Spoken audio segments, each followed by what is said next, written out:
हमारे बीच में मंच पर विराजमान पूज्य संत शिरोमणि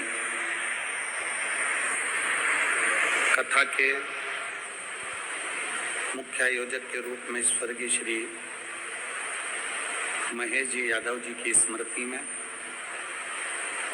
कथा के मुख्य यजमान श्री टेकराम जी यादव, श्री मुकुल जी यादव, श्री हर्ष जी यादव, श्री वर्धन जी यादव, श्री लक्ष्य जी यादव, यादव परिवार गुरुग्राम हरियाणा।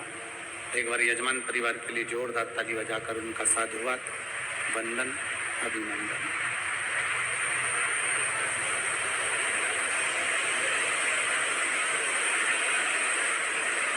अभी श्री वर्धन जी यादव जी कह रहे थे कि पूरे श्रावण के महीने में जितना पानी नहीं गिरा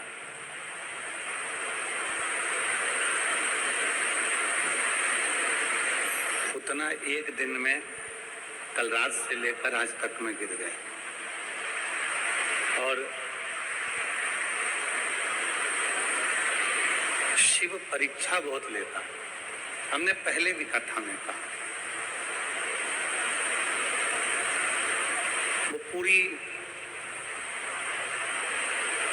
परीक्षा लेने के बाद जो निर्णय देता है वो साधारण निर्णय नहीं देता। उसका पूर्ण हर तरह की परीक्षा शिव लेता। और हमने पहले भी कथा में कहा कि परीक्षा लेना उसका काम और प्रतीक्षा करना हमारा काम। हम जितनी प्रतीक्षा करेंगे, जितना इंतजार करेंगे कि मेरा भोलेनाथ मेरे साथ है, मेरा शंभू मेरे साथ है, मेरा शंकर मेरे साथ है, मेरा ओघड़दानी मेरे साथ है, तो फिर चिंता का कोई विषय नहीं है। चिंता का कोई विषय फिर रहता ही नहीं।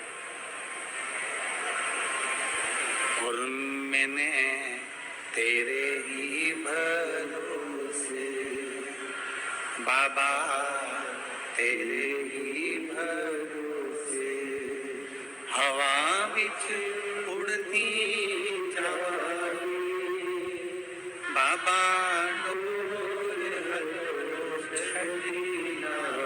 निकलती जाई भोले मेरे शंभू मेरी हवा बिच उड़ती जाई बाबा,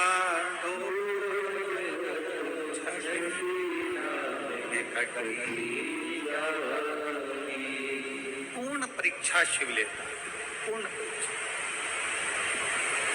और बिना परीक्षा के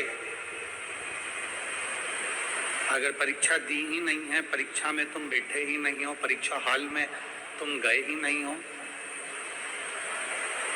और सोचा कि हमारा रिजल्ट आ जाए, तो बड़ा कठिन है, बहुत कठिन। आप परीक्षा हॉल तक जाइए।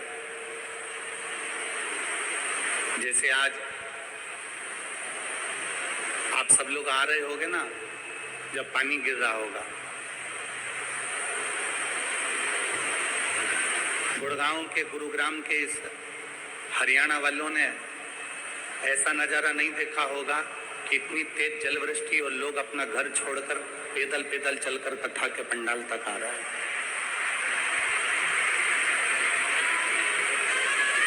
पैदल पैदल चल,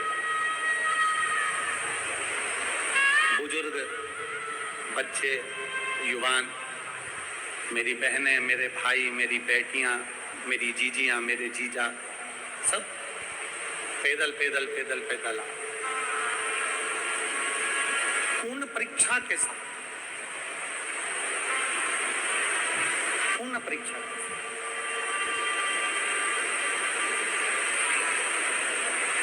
जिस दिन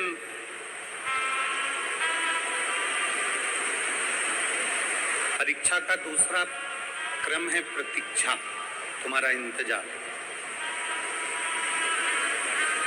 तुम थोड़ा इंतजार जरूर करो परमात्मा को प्राप्त करने।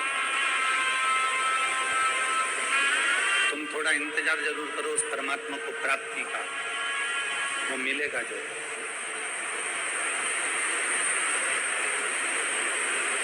एक बहुत अच्छा सा प्रसंग आता है कि मान लो तुम, कई लोग कहते हैं कि गुरुजी हम शंकर जी के मंदिर जाते हैं, हम शिव जी को जल चढ़ाते हैं, हम शंकर जी के मंदिर में पहुंचते हैं, हम शंकर जी के मंदिर में जल चढ़ाते हैं, झाड़ू लगाते हैं, पोछा लगाते हैं, हम शिव जी की आराधना करते हैं। हम देवाधिदेव महादेव के मंदिर जाते हैं, आराधना करते हैं, पूजन करते हैं। महादेव के मंदिर जाते हैं, आराधना करते हैं, पूजन करते हैं। फिर भी शिव हमारा सुनता क्यों नहीं? देवाधिदेव महादेव शंकर भगवान हमारे यहाँ आते क्यों नहीं?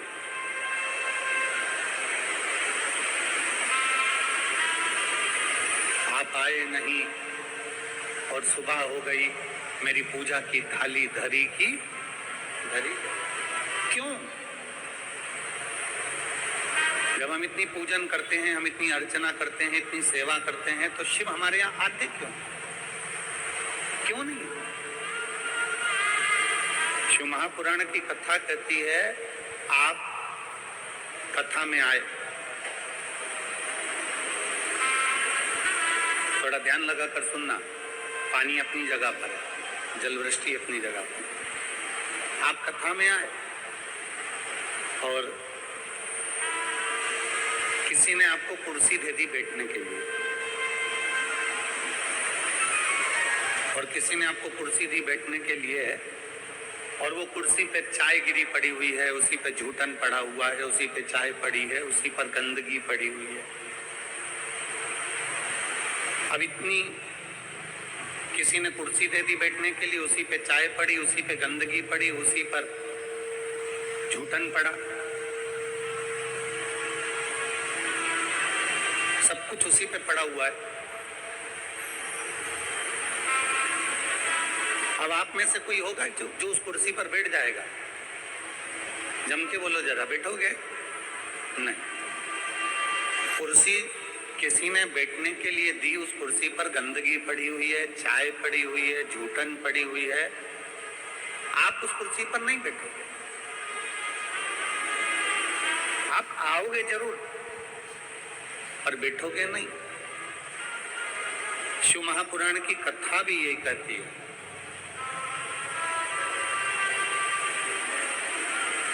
कि हम भगवान को निमंत्रण तो देते हैं, हम भगवान से कहते तो जरूर हैं, हम भगवान से प्रार्थना भी करते हैं कि भोलेनाथ आप मेरे घर पर आना, आप मेरे यहाँ आना। और भोलेनाथ आने को तैयार भी हो जाते हैं, भोलेनाथ हमारे घर पर पहुंच भी जाते हैं, भगवान शंकर हमारे द्वार पर आ भी जाते हैं। पर हमारी मन रूपी कुर्सी अगर गंदी होगी तो मेरा शंकर उस पर बैठ नहीं पाएगा, मेरा शिव उस पर बैठेगा।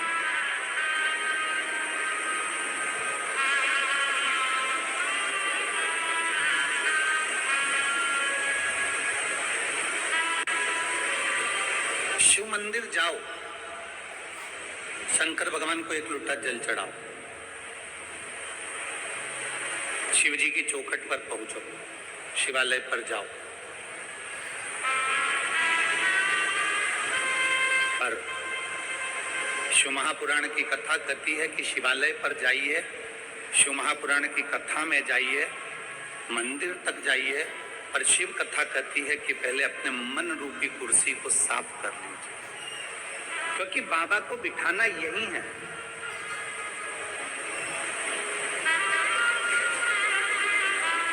भगवान शिव को बिठाना हमें हमारे दिल में, हमारे हृदय में। और हमने पहले भी कथा में कहा कि माता पार्वती जी ने शंकर जी से प्रश्न किया था, आप काशी में रहते हो? पार्वती जी ने भगवान शंकर से प्रश्न किया था, आप काशी में रहते हो?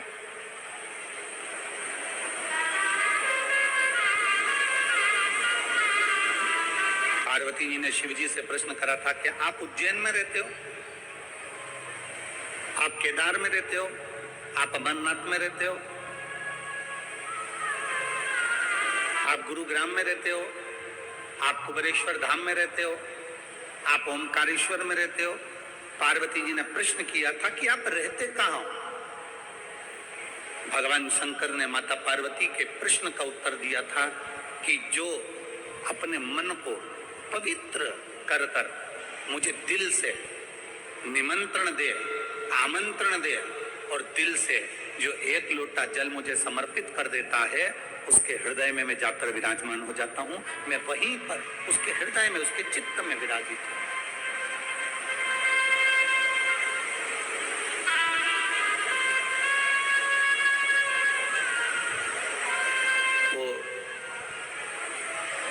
मेरी हरियाणा की जीजियां एक भजन बहुत अच्छा गाती हैं।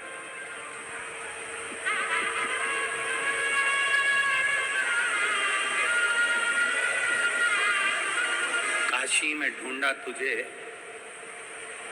उज्जैनी में पाया है। एक लाइन मेरी हरियाणा की बहनें, मेरी जीजियां बहुत अच्छी गुनगुनाती कि काशी में ढूंढा तुझे, उज्जैनी में पाया, और भक्तों के हृदय, भक्तों के हृदय भोले बाबा का ठिकाना।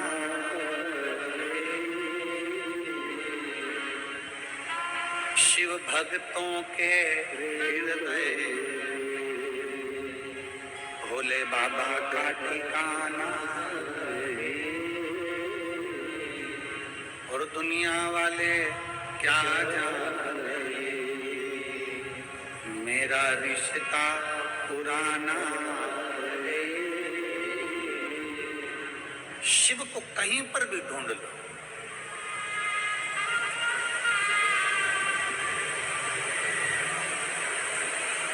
तुम्हारा मन पड़े जहां तुम शंकर को ढूंढने का प्रयास करो, पर शिव को पाने का अगर कोई स्थान है, शिव को पाने की अगर कोई जगह है, तो वो भक्त का हृदय है। एक बात आप लोगों से पूछें, उत्तर दीजिएगा जरा। सारे हरियाणा के जितने मेरे शिव भक्त बैठे हैं, मेरी जीजियां, मेरे जीजा, मेरी बेटियां, बेटा, माताएं, भाई, बंधु सब,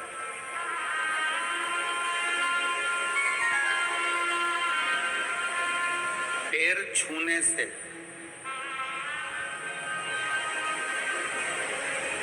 ज्यादा आशीर्वाद मिलता है कि अच्छा कर्म करने पर, दिल छूने पर ज्यादा आशीर्वाद मिलता है? बोलो जरा, बोलो, जल्दी बोलो। पैर छूने से ज्यादा आशीर्वाद मिलेगा कि अच्छा कर्म कर कर आप किसी को, कोई रोगी व्यक्ति है, कोई बीमार व्यक्ति है, उसकी तुमने दवाई करा दी, कोई भूखा व्यक्ति है, बहुत दिन से भूखा, उसको भोजन करा दिया, कोई प्यासा है, उसको पानी पिला दिया, कोई तकलीफ में है, उसकी तकलीफ की घड़ी में आप खड़े हो गए।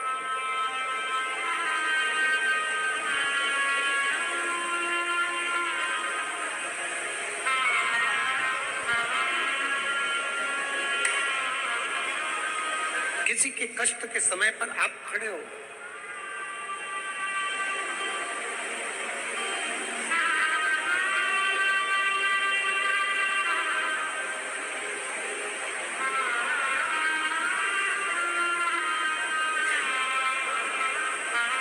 एक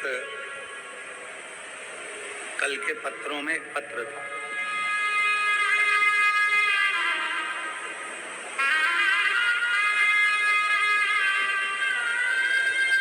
कल के पत्रों में एक पत्र था। मैं वर्धन जी आपको उसके लिए धन्यवाद दूंगा, उस पत्र के लिए।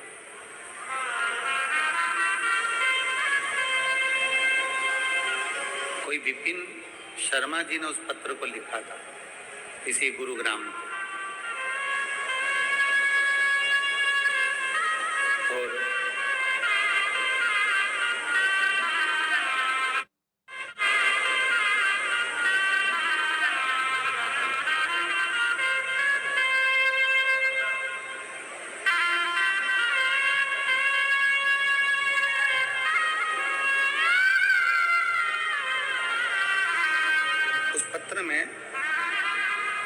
विपिन शर्मा जी ने एक बात बड़ी अच्छी लिखी थी, गुरु जी,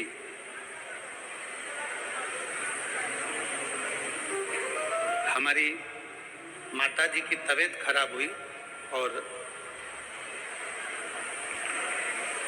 उनको हॉस्पिटल में एडमिट नहीं कर रहे थे।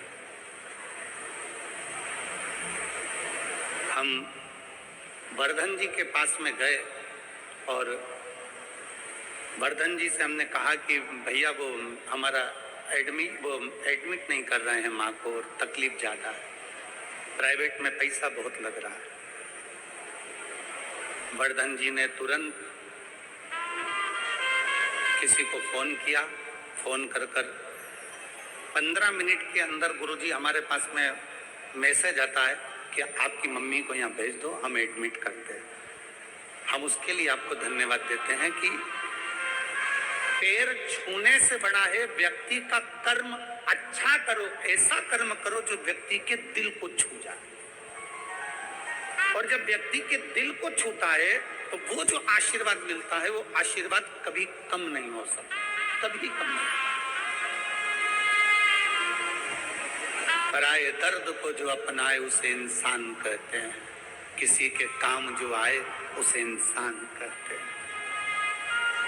आपका धन, आपके घर का बना हुआ भोजन, आपका बनाया हुआ मकान, आपका बनाई गई जमीन, आपकी बनाई गई जायदाद, जब किसी भूखे को भोजन कराने के लिए तुम्हारे पास में अन्न है तो समझना कि तुम दुनिया के सबसे बड़े सेठ हो। कल जब हम यहाँ से निकल रहे थे, हर्ष यादव जी हमको लेकर जा रहे थे, तो रास्ते में हमने देखा कि कोई एक बहन 2 डब्बे लेकर झोले में टांग कर खड़ी है और वो अपने झोले के डब्बे में से पूड़ी और सब्जी निकाल के रास्ते में किसी को दे रहे हैं।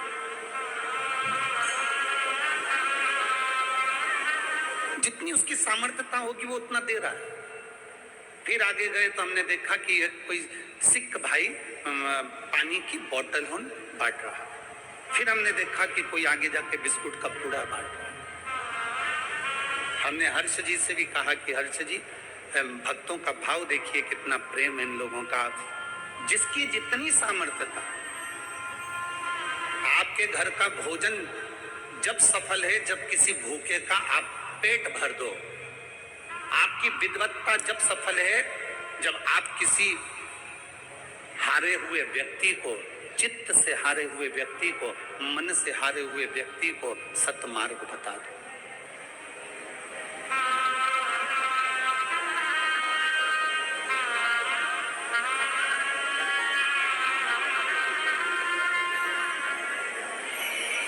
शायद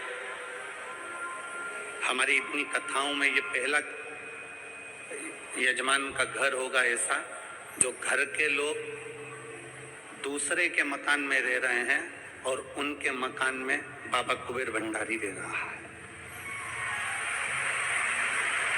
शायद हमारे इतिहास में, हमारे देखते देखते कि सभी बहुओं ने अपने अपने कमरे खाली कर हमारे साथ में आए हुए पंडितों के लिए, हम लोगों के लिए अपने कक्ष दे दिए।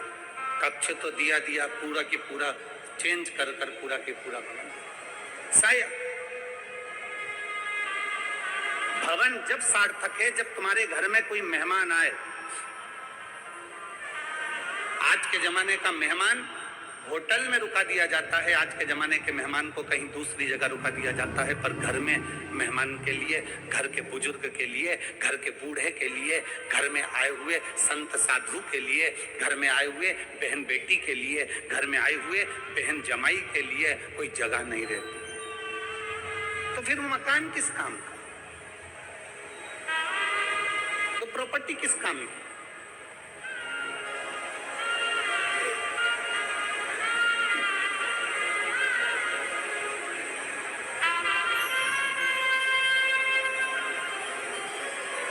किस काम की वो प्रॉपर्टी, किस काम की वो जगह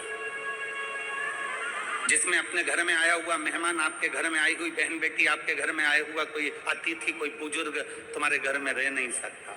क्या करो?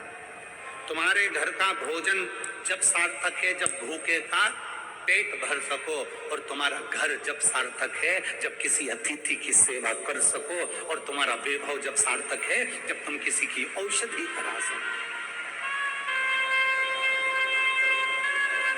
तुम्हारे धन की सार्थकता जब है कि कोई बच्चा पढ़ना चाहता है। किसी बच्चे के पास में एजुकेशन का पैसा नहीं है, किसी के पास में इतना धन नहीं कि मैं पढ़ सकूं, मेरे पास में इतना पैसा नहीं। तुम्हारा धन जब सार्थक है कि जब तुम किसी बच्चे को पढ़ा दो, उसको अच्छी शिक्षा दिला दो।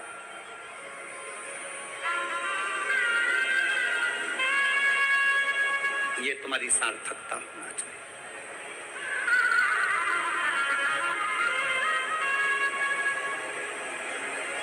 कपड़े की दुकान पर जाइए, कभी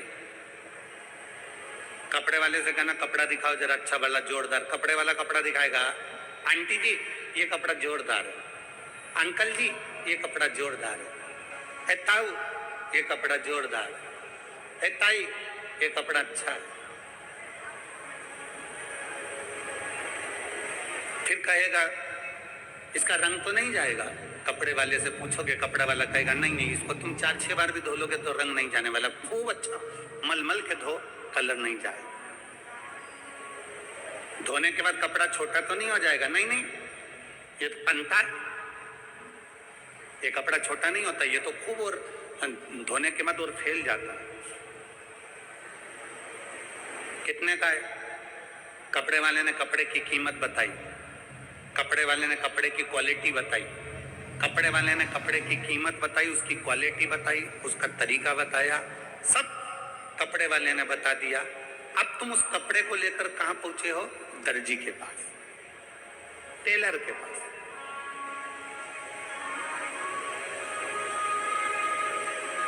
कपड़ा लेकर दर्जी के पास पहुंचे, टेलर के पास पहुंचे, मास्टर के पास पहुंचे। टेलर साहब, दर्जी साहब, ये मेरा कपड़ा है, इसकी मुझे पैंट सिलवाना है, शर्ट सिलवाना। लो,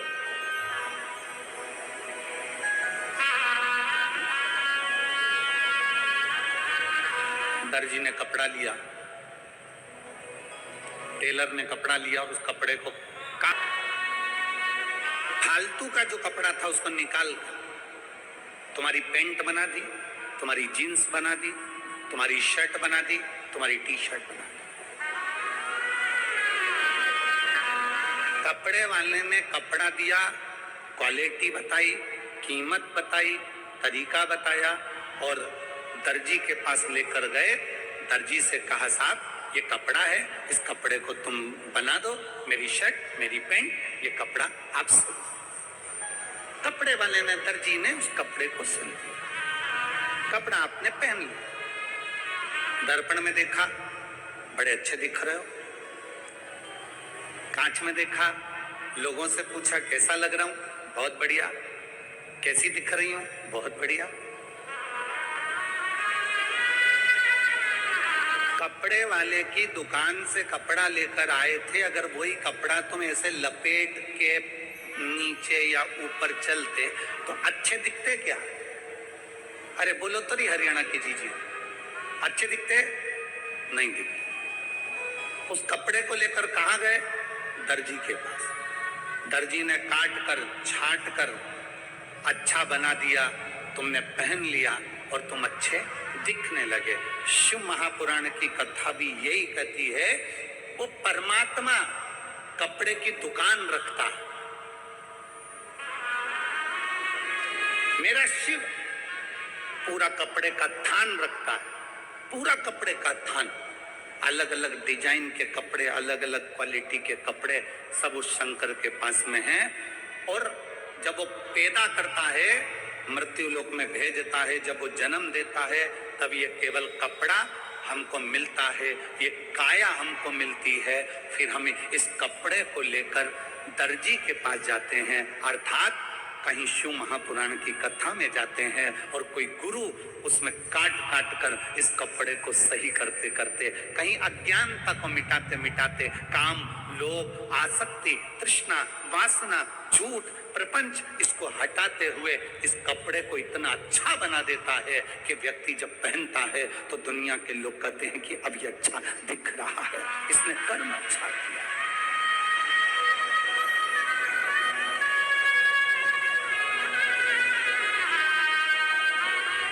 उसने तो कपड़ा दिया है, उसने तो काया दी है, उसने कपड़ा दिया, काया दी, और उस काया को ठीक बनाना ये दर्जी का काम है।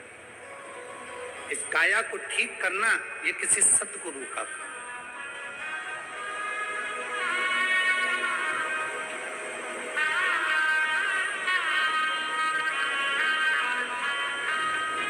इस काया को ठीक करना कोई सतगुरु ही कर सकता। गुरु नानक देव जी से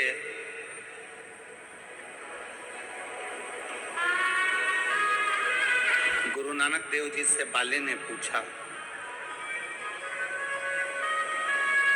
गुरु नानक देव जी से पूछा कि प्रभु, है नानक प्रभु, मनुष्य का जन्म क्यों होता, किस लिए? गुरु नानक देव जी सुन रहे हैं।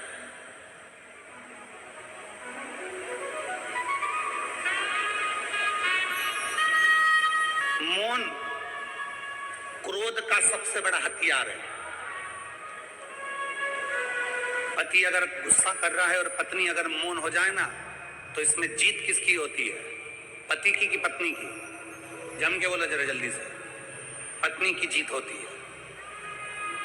पति अगर गुस्सा कर रहा है, बोल रहा है, चिढ़ रहा है, क्रोध कर रहा है, अपशब्द बोल रहा है, पत्नी मौन हो जाए, चुप, इसमें जीत पत्नी की होगी।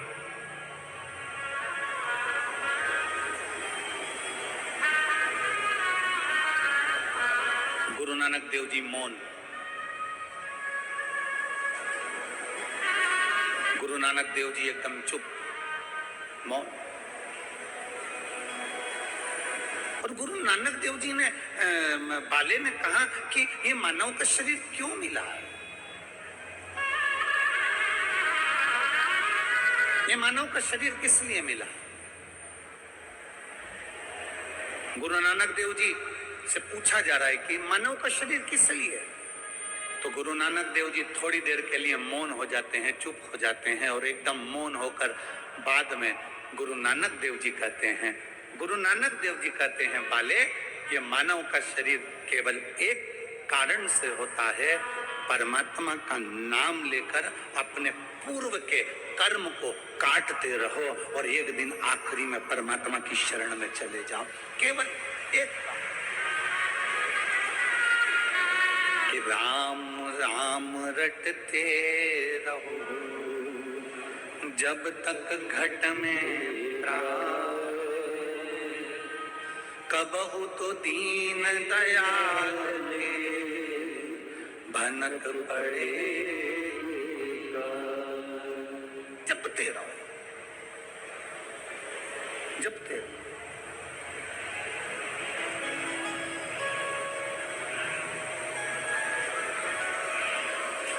कपड़ा दिया उसने, शरीर दिया उसने, शरीर प्रदान करा उसने, और शरीर की कीमत जान लो। कपड़ा लेते समय कपड़े की क्वालिटी पूछी जाती है, कपड़े की कीमत पूछी जाती है, उस शरीर की कीमत जानिए कि शरीर की कीमत क्या। दुनिया के कई लोग कह देते मैं तो बहुत परेशान हो गई, मैं तो मर जाऊं तो अच्छा।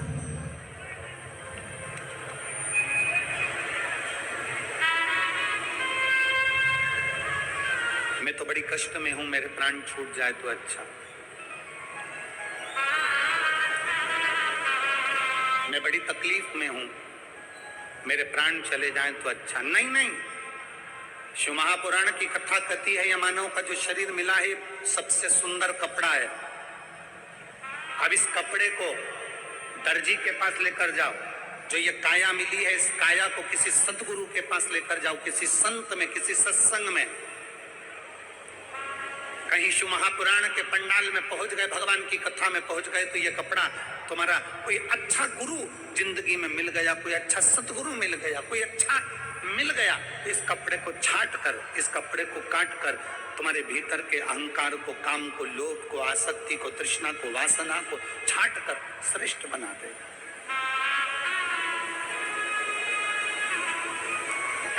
सबसे पहले एक कथा आती है शिव महापुराण में, हम कई बार कथा को वर्णन कर चुके हैं। आप लोगों ने कथा में सुना होगा, वो कौन सा फूल है जो शंकर जी पे नहीं चढ़ता? जम के बोलो जरा। केतकी का फूल। सभी जी के भीतर अहंकार उत्पन्न हो गया था। शिव महापुराण की कथा। और ब्रह्मा जी के भीतर जब अहंकार उत्पन्न हो गया और ब्रह्मा जी भगवान विष्णु के पास चले गए, भगवान नारायण विश्राम कर रहे थे, सो रहे। भगवान ब्रह्मा जी ने कहा, नारायण क्या सोते रहोगे? तुम्हारे दरवाजे पर कोई आया है, इसका आतिथ्य करिए। तुम्हारी चौखट पर कोई पहुंचा है, उसका आदर करिए। क्या सोते रहोगे? भगवान नारायण ने आंखें नहीं खोली। ब्रह्मा जी ने और अहंकार के शब्द कहे।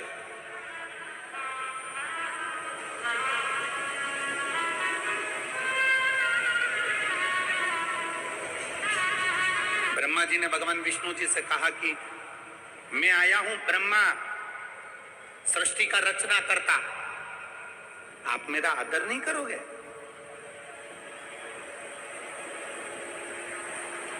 आप मेरा सत्कार नहीं करोगे?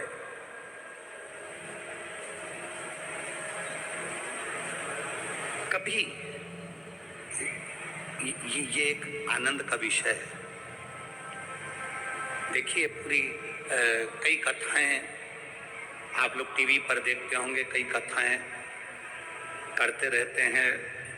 आप लोगों को भी मालूम है कि ये कथा पूरी होगी, फिर सीहोर में कथा 12 सितंबर से 18 सितंबर अग्रवाल धर्मशाला की जो कथा है, जो हर साल होती है